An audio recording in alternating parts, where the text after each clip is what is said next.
My name is Angela Davis, and I'm grateful to have been offered the opportunity to participate along with many others in this collective display of solidarity with the Palestinian people in Gaza, who have experienced more suffering than any human beings deserve. According to the Palestinian Ministry of Health, over 20,000 people have been killed since October 7, including 1 out of every 120 children in Gaza.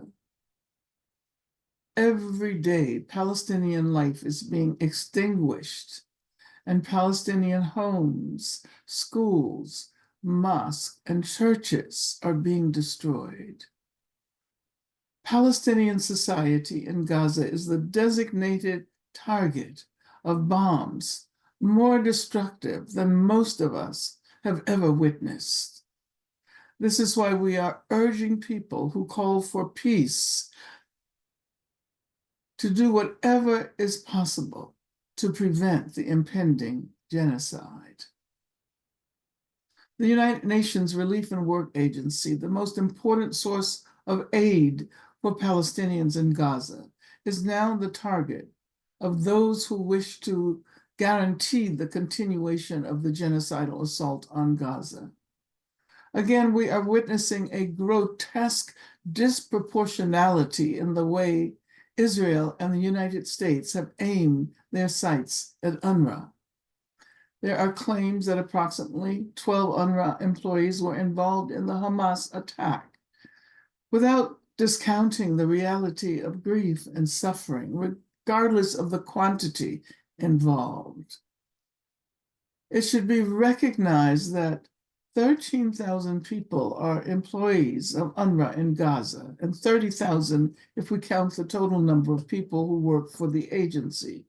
The call to halt donations to UNRWA is tantamount to a call to accelerate the move toward genocide in Gaza.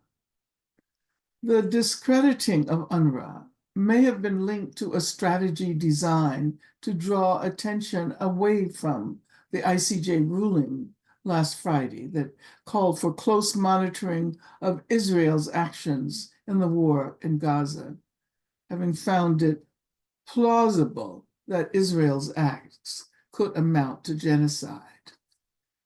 A group of almost 20 special rapporteurs, including on human rights in Palestine and on internally displaced people, on women and girls, and on a broad range of subjects, issued a statement yesterday on January 31st, indicating that they interpret the court's findings as dismissing Israel's justification of its actions as self-defense in compliance with international humanitarian law. They went on to say that the court found that Israel cannot continue to bombard, displace, and starve the population of Gaza while allowing its officials to dehumanize Palestinians through statements that may amount to genocidal incitement, end quote. This is what the world needs to hear. And the attack on UNRWA is a distraction. This is a time to stand with South Africa.